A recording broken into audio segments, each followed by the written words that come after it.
할렐루야, 반갑습니다. 2020년 6월 19일 신성의 아침입니다. 오늘도 주님의 평강이 여러분과 함께 하시길 주의 이름으로 축원드립니다. 오늘 함께 할 찬송은 90장 주 예수 내가 알기 전입니다. 제가 가사 불러드릴게요. 주 예수 내가 알기 전 날 먼저 사랑했네. 그 크신 사랑 나타나 내 영혼 거듭났네. 주 내 맘에 늘 계시고 나 주의 안에 있어. 저 포도비유 같으니 참 좋은 나의 친구. 2절 내 친구 되신 예수님 날 구원하시려고 그 귀한 몸을 버리사 내 죄를 대속했네. 나 주님을 늘 믿으며 그 손을 의지하고 내 몸과 마음을 바쳐서 끝까지 충성하리. 3절 내 진실하신 친구여 큰 은혜 내려주사 날 항상 보호하시고 내 방패 되옵소서. 그 풍성한 참사랑을 네 능히 끊을소냐. 날 구원하신 예수는 참 좋은 나의 친구. 아멘. 오늘 함께할 하나님의 말씀은 사무엘상 18장 17절부터 21절까지입니다. 함께 보시죠. 사울이 다윗에게 이르되 내 맏딸 메랍을 네게 아내로 주리니 오직 너는 나를 위하여 용기를 내어 여호와의 싸움을 싸우라 하니 이는 그가 생각하기를 내 손을 그에게 대지 않고 블레셋 사람들의 손을 그에게 대게 하리라 함이라. 다윗이 사울에게 이르되 내가 누구며 이스라엘 중에 내 친속이나 내 아버지의 집이 무엇이기에 내가 왕의 사위가 되리이까 하였더니 사울의 딸 메랍을 다윗에게 줄 시기에 무올랏 사람 아드리엘에게 아내로 주었더라. 사울의 딸 미갈이 다윗을 사랑하며 어떤 사람이 사울에게 알린지라. 사울이 그 일을 좋게 여겨 스스로 이르되 내가 딸을 그에게 주어서 그에게 올무가 되게 하고 블레셋 사람들의 손으로 그를 치게 하리라 하고 이에 사울이 다윗에게 이르되 내가 오늘 다시 내 사위가 되리라 하니라. 아멘. 오늘 말씀 제목은 약속입니다. 약속. 여러분, 우리가 살아가는 삶은 사실상 전반적으로 모든 게 약속입니다. 약속. 서로 간의 약속. 길을 당장 나서면 신호등이 있잖아요. 신호등도 서로 지키자는 약속이고요. 그 약속 어기면 무서운 사고가 발생할 수 있습니다. 시간도 약속이고 장소도 약속이고 사인도 약속이고 서로 간에 소통할 수 있는 그러한 체계들 많은 약속이 있습니다. 요즘은 애완견을 좋아하는 분들이 참 많습니다. 여러분, 중국의 송나라 때 저공이라는 사람이 있었는데 이름에 그 저자도 원숭이 저자를 쓸 만큼 그 사람이 원숭이를 아주 좋아했대요. 근데 원숭이를 너무 좋아한 나머지 가족들이 먹는 양식까지도 원숭이에게 퍼다 줄 정도였다고 하네요. 그런데 워낙 많은 원숭이를 기르다 보니 먹이가 이만저만 들어가는 게 아니었어요. 그래서 하루는 먹이를 줄여야겠다는 생각에서 원숭이들에게 이렇게 물어봤답니다. 얘들아, 앞으로 너희들에게 나누어주는 도토리를 아침에 3개, 저녁에 4개씩 주려고 하는데 어떻게 생각하느냐? 그렇게 원숭이에게 물었대요. 그랬더니 원숭이들이 한결같이 화를 내면서 난리를 쳤대요. 그 저공은 가만히 생각하다가 꾀를 내어서 이번엔 이렇게 말했대요. 그럼 아침에 4개, 저녁에 3개를 주면 어떻겠느냐? 저공의 말이 끝나자 원숭이들은 박수를 치며 기뻐했다고 합니다. 여러분, 아침에 3개 주나 저녁에 주고 저녁에 4개 주나 아침에 3개 주고 저녁에 4개 주나 이게 다를 바가 없잖아요. 아침에 3개 주든 4개 주든 저녁에 3개 주든 4개 주든 전체를 보면 결과는 똑같은데 당장 눈앞에 이익과 차이만 보고 원숭이들은 화를 내기도 하고 기뻐하기도 하고, 그래서 나온 한자성어가 조삼모사 아닙니까? 아침 조자에 석삼자, 점을 모자에 넉사자에서 아침에 3개, 저녁에 4개. 엊그제 북한에서 또 개성공단의 남북 공동 연락소를 폭파시켰습니다. 참, 이 나라의 명예를 걸고 서로 합의한 그것을 일방적으로 파기한 것입니다. 자기들에게 이익이 안 되면 무조건 파기하는 것은 이것은 성숙하지 못한 미개인들이 하는 짓입니다. 정말 우리가 지금 나라를 위해서 기도해야 할 때 아니겠습니까? 여러분, 사람들은 그때그때 자기 이익을 위해서는 말을 바꿔가기도 하고 상대를 속일 때도 있습니다. 참 그런 사람들이 많아요. 애굽의 바로 왕을 보면, 출애굽기에 나온 애굽의 바로 왕은 10가지 재앙이 내리는 동안에 어떻게 했습니까? 계속 말을 바꿨어요. 그래, 이스라엘을 놓아주겠다 했다가 안 놓아주고, 계속 나중에는 그냥 놓아준다고 하지만 결국 자기들이 입은 피해는 이만저만이 아니었습니다. 성경은 한마디로 이렇게 표현할 수 있습니다. 약속의 책이다. 약속의 책. 그래서 구약 성경은 옛 약속, 신약 성경은 새 약속, 옛 약속과 새 약속이 만나는 책이 구약 성경과 신약 성경이고, 그리고 그 책이 오늘도 유효함을 우리는 믿고 기도하고 말씀을 의지하는 것이 바로 신앙생활입니다. 그래서 성경은요, 약속을 빼면 남는 게 없어요. 아무 유익이 없어요. 약속을 생명처럼 여기는 책이 바로 성경입니다. 사람의 약속이 아니죠. 누구의 약속입니까? 맞습니다. 하나님의 약속. 하나님께서 사람을 향하여 베푸신 약속입니다. 예수님이 이렇게 말씀하셨잖아요. 마태복음 5장 18절 말씀 보면, 천지가 없어지기 전에는 율법의 1.1획도 결코 없어지지 아니하고 다 이루리라. 또 마태복음 24장 35절 말씀에도 보면, 천지는 없어질지언정 내 말은 없어지지 아니하리라. 민수기 23장 19절에서는 하나님은 사람이 아니시니 거짓말을 하지 않으시고 인생이 아니시니 후회가 없으시도다. 어찌 그 말씀하신 바를 행하지 아니하시며 하신 말씀을 실행하지 않으시랴. 하나님은 우리에게 영원한 약속을 주셨고, 그 약속을 지금도 신실하게 지켜가고 계시고 이행하고 계심을 믿으시기 바랍니다. 구약에서 약속하신 예수님 독생자를 보내주셨습니다.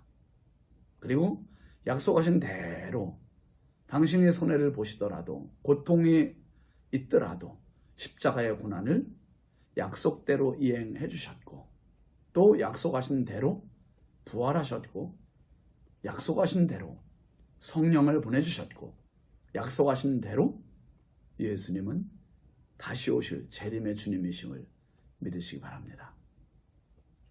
여러분, 오늘 말씀 보면 사울 왕이 약속을 얼마나 가볍게 여기는지를 볼 수 있는 장면입니다. 사울 왕은 이미 백성들에게 약속을 했습니다. 3가지 약속했지요. 골리앗을 죽이는 사람에게는 이러이러하게 약속해 주겠다 하는 약속을 했어요. 그게 사무엘상 17장 25절 우리가 먼저 봤죠. 이스라엘 사람들이 이르되 너희가 이 올라온 사람을 보았느냐? 참으로 이스라엘을 모욕하러 왔도다.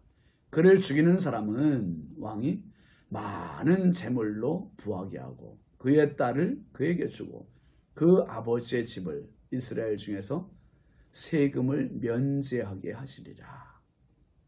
골리앗을 죽이는 사람에게 3가지 약속했어요. 왕이 많은 재물을 주어서 부하게 해주겠다. 왕의 딸을 그에게 주어서 그를 사위로 삼겠다. 3번째는 그 아버지의 집의 세금을 면제해 주겠다. 이 3가지입니다. 여러분, 사람은 지위고하를 막론하고 자기가 한 말에 대해서는 무게감을 느껴야 됩니다. 책임을 져야 된다는 것이죠. 그래서 유대인 속담에는 이런 말이 있습니다. 말이 입안에 있을 때는 내가 말을 지배하지만 말이 입 밖에 나오면 말이 너를 지배한다. 그렇죠. 마음으로 약속하는 자신과의 약속 말고 다른 사람과의 약속을 입 밖으로 내뱉으면 그때부터는 말이 나를 지배하게 되는 거예요. 그 말을 책임을 져야 되는 거죠. 근데 말이 내 속에 있으면 내가 말을 지배할 수 있게 되는 겁니다. 다윗이 골리앗을 죽였기 때문에 왕이 말한 대로 해줘야 되는 거예요. 부유하게 재물을 많이 줘야 되고 왕의 딸을 아내로 줘야 되고 그리고 아버지의 집에 세금을 면제해 줘야 되고. 그런데 오늘 17절 말씀에 보면 사울이 뭐라고 합니까? 사울이 다윗에게 이르되 내 맏딸 메랍을 내게 아내로 주리니 오직 너는 나를 위하여 용기를 내어 여호와의 싸움을 싸우라 하니 이는 그가 생각하기를 내 손을 그에게 대지 않고 블레셋 사람들의 손을 그에게 대게 하리라 함이라. 딸을 주겠다는 거예요. 조건이 있습니다. 뭡니까? 다윗에게 블레셋 사람들과 여호와의 전쟁 싸움을 싸워라. 아니 지금 먼저 이야기한 조건에는 그거 없었어요. 골리앗을 죽이는 자에게 딸을 주겠다고 했지 골리앗을 죽이고 또 전쟁을 또 해야 된다는 이야기가 없었는데 골리앗을 이미 죽인 다윗에게 이 전쟁이라는 것을 또 다시 덧붙입니다. 조건을 제시해요. 그리고 실제로 사울은 자기의 맏딸인 메랍을 다윗에게 준 게 아니라 다른 사람에게 줬어요. 19절 말씀 보죠. 사울의 딸 메랍을 다윗에게 줄 시기에 무올랏 사람 아드리엘에게 아내로 주었더라. 아니 다윗에게 줄 시기에 다른 엉뚱한 사람에게 주어버리고 말았습니다. 참 너무 어처구니 없는 일입니다. 그런데 사울의 딸 미갈이 마침 다윗을 좋아한다는 이야기를 들은 거예요. 그래서 20절 21절 말씀 보면 사울의 딸 미갈이 다윗을 사랑하며 어떤 사람이 사울에게 알린지라 사울이 그 일을 좋게 여겨 스스로 이르되 내가 딸을 그에게 주어서 그에게 올무가 되게 하고 블레셋 사람들의 손으로 그를 치게 하리라 하고 이에 사울이 다윗에게 이르되 내가 오늘 다시 내 사위가 되리라 하니라. 여러분 어떤 부모가 골탕을 먹이려고 딸을 결혼을 시킬 사람이 누가 있겠습니까? 축복하는 마음, 사랑하는 마음, 베푸는 마음, 이게 부모의 인지상정 아니겠어요? 근데 지금 사울은 딸 미갈을 다윗에게 결혼을 시키려고 해요. 주려고 해요. 이유가 뭐예요? 이렇게 해서 그에게 올무가 되게 하겠다. 블레셋 사람들의 손으로 그를 치게 하겠다. 결국 사울은 오직 하나에 밖에 꽂혀 있잖아요. 오직 하나에 꽂혀 있어요. 그게 뭐예요? 다윗의 목숨, 다윗의 목숨. 다윗을 죽이기 위해서라면 자기 딸도 포기하는 사람, 이 사람이 사울이에요. 정말 무섭지 않아요? 여러 부분에서 사울은 하나님의 영이 떠난 불행한 모습을 지금 계속 보여주고 있습니다. 사랑하시는 성도 여러분, 잘못된 데 꽂히면, 붙잡히면 내 인생은 불행해지는 거예요. 미움에 붙잡히든 아니면 시기에 붙잡히든 욕심에 붙잡히든 불신에 붙잡히든 이 사단의 세력에 붙잡히면 내 인생이 망가집니다. 그런데 하나님의 영 성령에 붙잡히면 내 인생은 춤추는 거예요. 삽니다. 회복됩니다. 은혜에 붙잡히고 사랑에 붙잡히고 축복에 붙잡히고 모두가 아름다운 것, 은혜로운 것입니다. 여러분, 사울 왕은 약속을 쉽게 바꿔먹었어요. 바꿔쳤어요. 근데 약속을 바꾸면서도 가책이 없어요. 오로지 다윗을 죽이기 위해서라면 무엇이든지 약속을 바꿀 수 있는 사람이 사울이었습니다. 약속은 한자로 묶을 약자의 묶을 속자예요. 즉 약속하는 그 순간부터 묶이는 거예요. 뭐에 묶입니까? 말에 묶이는 거예요. 말에. 오늘도 하나님은 우리에게 자원하셔서 묶이셨어요. 자원하셔서. 그리고 그 약속을 신실하게 이행해 가시니 얼마나 감사한 일입니까? 구원의 약속, 은혜의 약속, 이 모든 약속에 하나님은 직접 자발적으로 묶이셨어요. 주님이 주신 약속 중 가장 감사하고 가장 축복스러운 약속은 뭡니까? 마태복음 28장 20절 말씀에 내가 세상 끝날까지 너희와 항상 함께 있으리라. 여러분, 약속을 가지고 있는 사람은 행복해요. 약속을 쥐고 있는 사람은 오늘도 기쁨으로 살아갈 수 있습니다. 예수님의 세상 끝날까지의 약속, 항상의 약속, 함께 하겠다는 약속, 임마누엘의 이 약속까지 주고 삶의 현장에 다 녹록지 않죠. 힘들지요. 아프지요. 그렇지만 지치지만 우리 주님의 이 약속 붙들고 오늘도 넉넉히 승리하는 복된 하루 되시길 주의 이름으로 축원합니다. 기도합시다.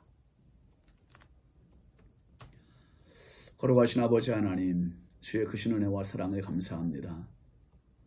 사람들은 자기 이익을 위해서라면 한번 했던 약속들도 쉽게 잊어먹거나 아니면 바꾸는 그러한 사례들이 많지만 하나님은 절대로 약속을 바꾸는 법이 없으시고 손해가 되더라도 십자가의 죽으심이 앞에 있더라도 그 약속을 지키시는 완전하신 하나님, 신실하신 하나님이심에 감사를 드립니다.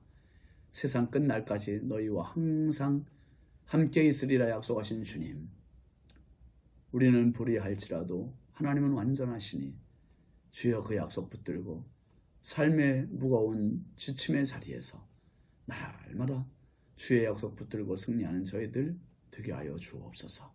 우리 또한 또 다른 사람들에게 신실하게 약속을 지켜나가는 사람들지언정 사울 왕처럼 자기 마음대로 약속을 바꿔나가는 그러한 사람 되지 않도록 신실한 사람, 신뢰받는 사람 되게 하여 주옵소서. 오늘 한날의 주인 되시는 주님을 찬양하고 예수님의 이름으로 축복하며 기도합니다. 아멘. 오늘도 주의 말 약속 붙들고 승리하시기 바랍니다. 감사합니다.